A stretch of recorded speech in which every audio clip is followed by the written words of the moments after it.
Bonjour à tous les amis, bienvenue sur la chaîne du collectionneur 67. Aujourd'hui, on va se retrouver dans la salle de cinéma et j'ai un nouveau test à vous faire. On va installer ensemble ce qui est dans ce carton par ici et vous allez voir, ça risque de beaucoup vous plaire.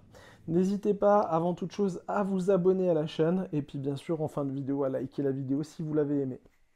Alors aujourd'hui, qu'est-ce qu'on a dans ce beau carton?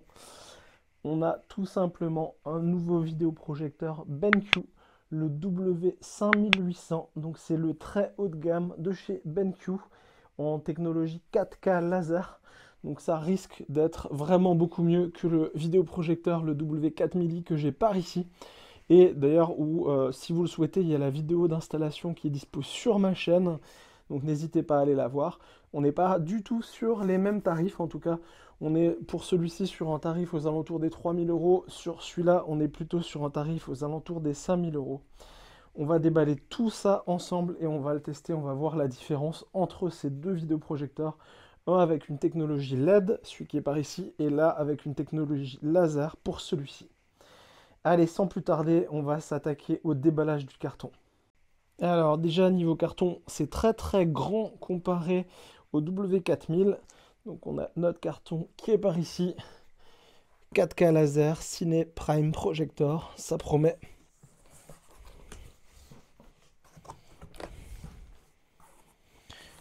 Alors très bon emballage déjà, bien protégé, mais c'est nécessaire. Donc première des choses, on a une petite lettre parce qu'en fait le vidéoprojecteur est calibré en usine. Donc on a le résultat du calibrage qui est dans cette enveloppe. Enfin le résultat ou plutôt le certificat du calibrage. J'essaye de le sortir de sa petite lettre. Donc là, on a justement les courbes de calibrage qui ont été faites sur ce vidéoprojecteur. On va pas du tout s'attarder là-dessus. On va passer à la suite. Allez, on enlève la première protection. Et on est tout de suite dans le vif du sujet avec notre vidéoprojecteur 4K Ultra HD 8,3 pixels, mégapixels. Donc là, on a la télécommande. La télécommande est absolument énorme, de très bonne facture. Allez, on pose ça de côté. On récupère les piles. On a le câble d'alimentation. Et on a le vidéoprojecteur. Alors je vais le sortir et puis on va le voir un peu plus en détail. Et voilà, donc là on a juste le vidéoprojecteur. Je vous en fais rapidement le tour. Donc là on est vraiment sur une très belle bête. Donc dans le carton, il y avait effectivement, à l'arrière du carton, il y avait également sa notice. Donc pour l'arrière du projecteur, qu'est-ce qu'on a? Alors au niveau des entrées et des sorties, on a HDMI 1, HDMI 1, ouais, tout à fait, avec du HDCP 2.2, plus audio retourne. On a du HDMI 2.2, une deuxième prise, deux ports USB. On a la prise d'alimentation qui est par ici. De l'autre côté, on a une prise de communication RS232 et on a une prise 3D Sync Out, donc c'est un vidéoprojecteur 3D. On a la partie LAN pour brancher le réseau, partie service par ici et on a une prise SPDIF. À côté, on a les différents boutons pour accéder aux différents menus du vidéoprojecteur. Sur le dessus, donc là, on retrouve notre mention 4K Ultra HD 8,3 mégapixels. Cinématique Color, DCI HDR10+. Là, on a sur l'avant des LED pour la partie Power. Power, température, light. Trois petites LED par ici. Et là, on a le cache objectif. Voilà ce que ça donne. De toute façon, on va le brancher. On va le brancher en test avant une installation finale bien plus tard. Voir ce que ça donne tout simplement. Et comme ça, on va pouvoir comparer les deux vidéoprojecteurs. Mais avec la techno laser, ça promet d'être fantastique. Du coup, au niveau du vidéoprojecteur, alors pour le tester dans un premier temps, je me suis fait un petit support qu'on voit par ici. Donc je vais poser le vidéoprojecteur dessus. Ça ne sera pas du tout sa place définitive, mais pour notre test, ça va très largement suffire. Et on verra sans doute dans une autre vidéo pour la suite et la mise en place potentiellement définitive du vidéoprojecteur. Donc là, je vais juste le prendre. Je vais poser la caméra, ça sera plus simple. Et je vais poser le vidéoprojecteur. Donc on va le poser par ici. Pour notre test, ça devrait parfaitement faire l'affaire. Donc en termes de branchement, il n'y a concrètement pas grand chose à faire. On a une prise de courant et une prise HDMI à mettre. Donc là, j'ai mes deux prises. On va juste les brancher. Et puis on va allumer le vidéoprojecteur. On va voir ce que ça donne tout simplement. Allez, donc on va pouvoir passer à l'allumage du matériel. Et pour ça, alors je vais juste vous montrer rapidement. Je vous montre sur le téléphone. En fait, je me suis mis en place des prises, enfin plutôt des disjoncteurs connectés. Je ne sais pas si vous le voyez avec le focus exactement. Donc là, j'allume tout simplement les disjoncteurs et ça m'allume l'intégralité de ma salle. Et ça, je vous ferai sans doute une vidéo dédiée là-dessus parce que j'ai acheté pas mal de matériel connecté. Notamment, alors je vous montrerai ça. Là, j'ai un rideau dans l'entrée de ma salle par ici. Et ce rideau, pour le fermer en automatique, j'ai acheté également du matériel connecté. L'idée, c'est d'automatiser effectivement au maximum dans la salle tout ce qui est allumage et extinction quand je veux regarder un film. Donc là, par défaut, le vidéoprojecteur s'allume. Au niveau de la télécommande, très très belle télécommande qui est rétroéclairée pour le coup, comme vous pouvez le voir, rétroéclairée orange. Là, on a le vidéoprojecteur qui s'allume directement. Alors évidemment, le réglage est pas fantastique, mais il n'est pas si horrible que ça. Alors je vais juste commencer à éteindre une partie des lumières. Alors, on va éteindre ça et ça. Ok, donc là, vous voyez déjà un petit peu mieux. Alors il va falloir que je l'avance un petit peu, le vidéoprojecteur. Donc là, on a la Apple TV qui vient de s'allumer. Là, le vidéoprojecteur, au niveau de son emplacement, il est un petit peu gêné par le carton, donc je vais un petit peu l'avancer. Ok, donc là, on est plutôt pas mal au niveau affichage. Il va falloir faire quelques petits réglages. Alors, je pense pas que je vais pouvoir étirer l'image autant que je la souhaite, parce qu'il n'est pas du tout dans une position définitive, comme il pourrait être tout simplement dans mon mur par là. Là, c'est vraiment premier test pour vous montrer ce que ça peut donner. Au niveau de la télécommande, là, on va appuyer sur la partie lens pour commencer à faire nos réglages.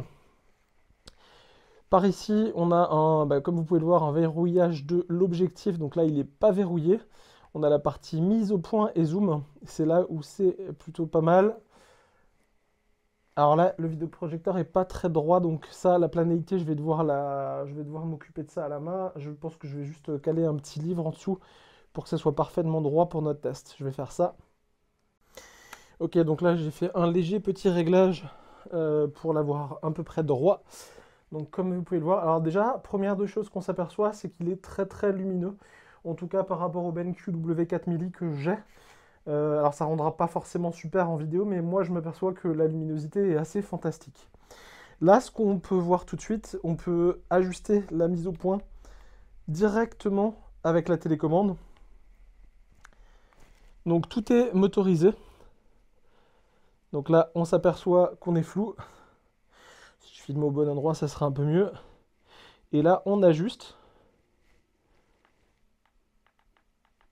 pour arriver au réglage le mieux possible au niveau de la mise en point. Donc ça, c'est assez fantastique sur ce type de vidéoprojecteur. Donc on atteint quand même une gamme de prix. On est aux alentours des 5000 € pour ce vidéoprojecteur contre 3000 € pour le W4000. Le W4000, tous les réglages sont manuels. Et là, tous les réglages sur celui-ci sont automatiques. Donc on passe vraiment à un cran, à un stade au-dessus, en dehors de la qualité d'image avec cette technologie qui n'est pas du tout pareil. Donc sur le W4000, on est sur du LED. Et là, on n'est pas du tout sur la même techno. On est sur du laser, donc beaucoup plus lumineux. Ça n'a plus rien à voir. On a ensuite le réglage du zoom. Donc là, on peut voir que je peux zoomer directement l'image et on est encore une fois, donc on peut descendre pas mal au niveau du zoom, hein. Donc évidemment après on peut faire la mise au point et là On va remonter au maximum. Alors évidemment, c'est pas tout à fait le bon endroit dans ma pièce, donc j'arriverai pas à la taille maxi. Donc là, en l'occurrence, je suis à la taille maxi. La mise au point est plutôt pas mal. Allez, on retourne décalage de l'objectif. Là également, on va pouvoir en automatique, motorisé, on va pouvoir décaler vers le haut ou vers le bas, et vers la droite et vers la gauche au niveau du cadrage du vidéoprojecteur. Donc là, je vous montre rapidement. Ça, c'est assez fantastique de pouvoir faire ça au niveau de l'optique. On peut vraiment ajuster en haut à droite, à gauche ou en bas. Donc ça, c'est plutôt bien également pour le réglage. Et on peut quand même aller très très loin dans le niveau de réglage. Allez, on va essayer de le centrer à peu près. Ah, là, je suis allé un peu trop vite. Ok, là on est plutôt pas mal. Ensuite, si je retourne sur la télécommande et sur les différents menus, alors là je m'aperçois que c'est légèrement flou, donc on va faire back, mise au point et zoom. On va essayer de mettre une mise au point correcte. Là, je pense qu'on est plutôt pas mal. Ce que je vais faire, c'est que je vais éteindre complètement la lumière de la salle. Ça devrait peut-être être un peu mieux en termes de vidéo. De toute façon, encore une fois, la télécommande est rétroéclairée, donc ça, c'est très bien. Ensuite, au niveau des réglages, qu'est-ce qu'on a? Allez. Du coup, image, on a mode d'image. Donc là, on a pas mal de réglages. On est en mode HDR10. On a évidemment toute la partie luminosité, contraste, couleur, teinte, netteté, brillant color. Donc là, on a tout ce qu'il faut. Là, on va juste... On peut aller dans le réglage des couleurs avancées. Luminosité HDR, donc on a vraiment pas mal de réglages à ce niveau-là. Ensuite, niveau affichage, donc c'est un vidéoprojecteur qui est 3D. Ça, c'est plutôt pas mal et on en a de moins en moins. Et on a un paramétrage HDMI. Pareil, bon là, pas très utile. On a un paramétrage son sur la partie sortie audio. Effectivement, on peut le sortir en SPDIF ou en HDMI. Ensuite, on a la partie installation. Donc là, on a le positionnement du vidéoprojecteur, les différents modes. Là, on reste là-dessus. Contrôle de l'objectif. Verrouillage, donc on peut verrouiller l'objectif tout simplement pour qu'il ne bouge pas. Ça, c'est plutôt bien également. Ensuite, on a la partie trapèze. Là, je pense qu'il n'est pas bien réglé. Effectivement. Ok, bon, je vais mettre ça comme ça. Pour mon petit test, ça suffira largement. Ajuster les coins. Ah, donc en plus du trapèze, on peut vraiment aller plus loin dans l'ajustement de chaque coin de l'image. Donc ça va assez loin dans le réglage. On peut bien parfaitement remplir son écran au mur. Donc ça, c'est un réglage de plus qui est plutôt pas mal. Alors ça, tous ces réglages, par contre, qui sont électroniques, ça va jouer un petit peu sur la fluidité des images. Donc quelque part, si le vidéoprojecteur est le mieux positionné possible et qu'on n'a pas besoin d'utiliser ce type de réglage, que ce soit le trapèze ou l'ajustement des coins, c'est plutôt mieux. Ensuite, système, le langage en français, réglage des fonds, information de la source de lumière. Qu'est-ce qu'on a par ici? Ouais, le temps d'allumage, etc. Donc on a quelques informations. Et après, on a les réglages d'usine.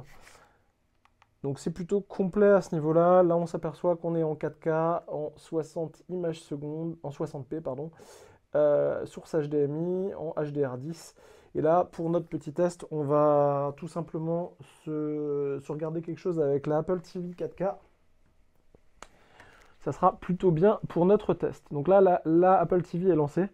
Alors, au niveau de l'image, c'est vraiment, vraiment flagrant par rapport à mon précédent vidéoprojecteur.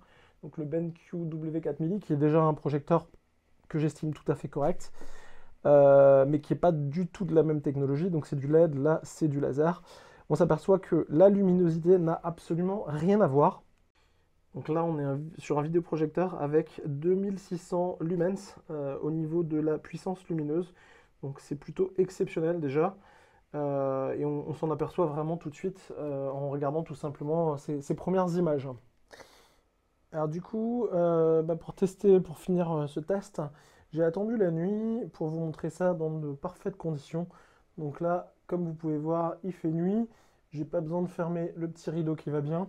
Et je vais vous montrer déjà un petit rendu sur YouTube. Donc on peut voir, là j'ai mis un petit fond aquarium marin. Et on peut voir que la qualité est juste hallucinante. On voit au niveau des détails du piqué, c'est vraiment très très bon. C'est vraiment, encore une fois, une très très grosse différence avec mon précédent vidéoprojecteur. Donc je ne peux que vous conseiller l'achat si vous avez le budget de ce vidéoprojecteur. Donc on est sur 5000 euros, donc c'est déjà un beau montant je trouve. Mais en tout cas en termes de rendu, vous y gagnerez si vous avez un projecteur LED ou un projecteur LCD, tout simplement. Allez, je vais essayer de vous mettre un petit peu un autre contenu. On va passer sur du... Allez, un petit Netflix.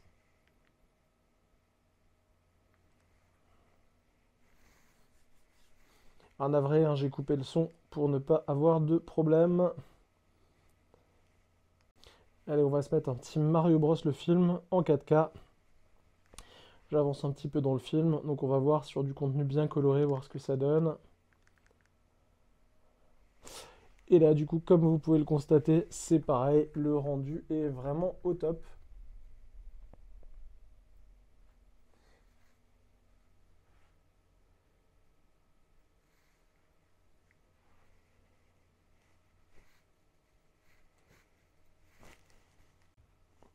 On avance un petit peu dans le film. Donc la qualité, que ce soit sur du dessin animé ou sur du film, c'est vraiment très bon. Alors je ne l'ai pas encore testé en 3D. Je ferai ça hors caméra pour tester du contenu 3D, voir ce que ça donne. Sinon, dans les autres petites fonctions bien sympas du vidéoprojecteur, alors je vais rallumer la télécommande. Je ne sais pas si vous la voyez, donc ça c'est bien, elle est bien illuminée. Je vais aller dans les sources. Et ce qui est plutôt sympa également, c'est qu'on dispose d'un lecteur multimédia qui est intégré dans le vidéoprojecteur. Donc là, j'ai branché une clé USB tout simplement sur le vidéoprojecteur. Et là, on va être en mesure de lire directement des fichiers films, MKV ou autres. Donc là, si je vous mets par exemple le petit Godzilla versus Kong, Godzilla, ouais, pas versus Kong, X Kong, c'est le tout dernier. Donc là, directement, on lance le film, ça marche parfaitement. Alors, je trouve qu'il y a un tout petit peu de lag. Alors, je sais pas si c'est dû à la compression ou autre. Pareil, je vais un petit peu avancer dans le film.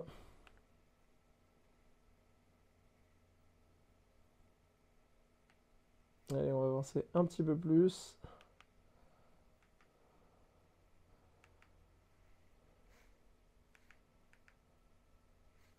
Et là, du coup, pareil, bah, la qualité est très bonne, hein. Il n'y a pas de sujet là-dessus.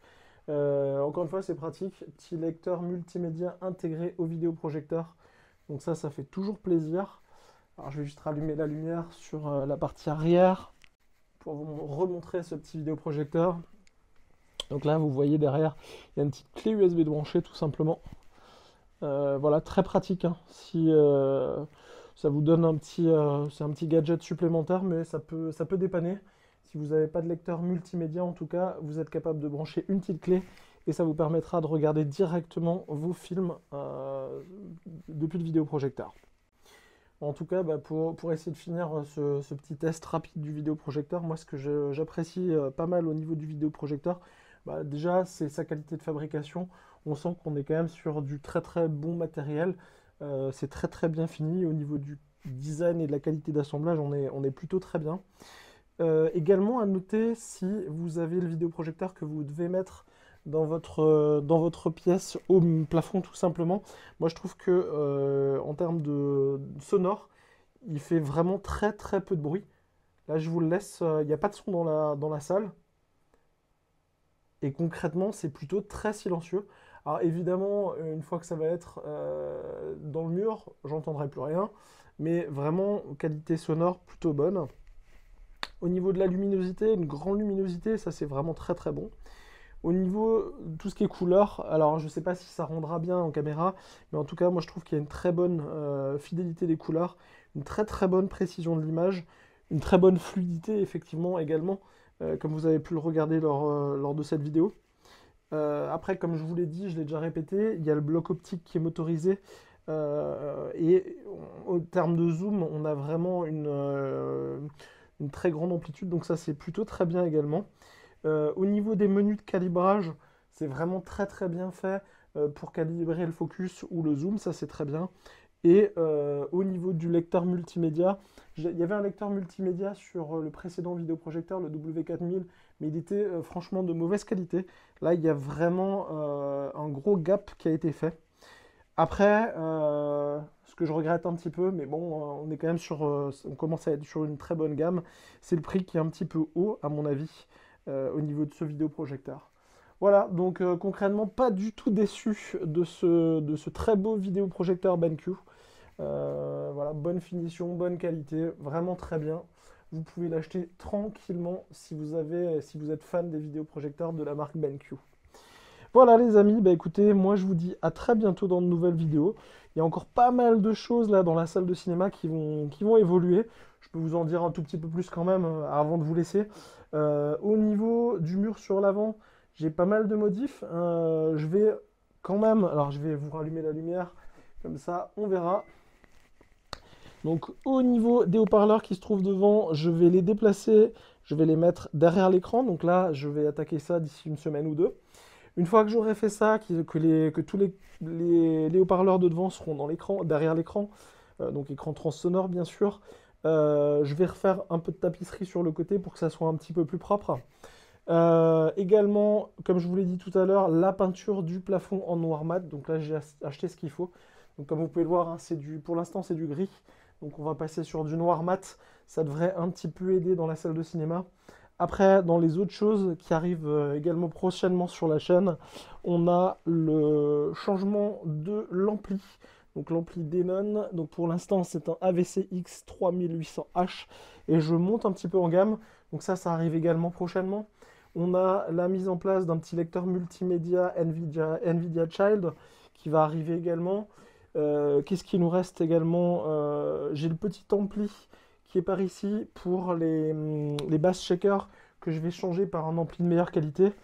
Et il y a également une vidéo qui est en préparation sur l'installation, alors désolé il y a un peu de bordel, sur l'installation de ce caisson de basse Klipsch. Donc là c'est plutôt un gros caisson comparé à ceux qu'il y a à l'avant. Donc ça pareil, ça arrive également prochainement sur la chaîne. Voilà, donc moi j'ai qu'un mot à vous dire, n'hésitez pas à vous abonner en tout cas à ma chaîne parce qu'il y a pas mal de choses qui arrivent encore dans cette salle, pas mal d'évolutions qui vont venir. Donc vraiment, n'hésitez pas à vous abonner pour pouvoir suivre tout ça. Voilà les amis, bah sur ce, je vous dis à très bientôt dans de nouvelles vidéos sur ma chaîne. À bientôt!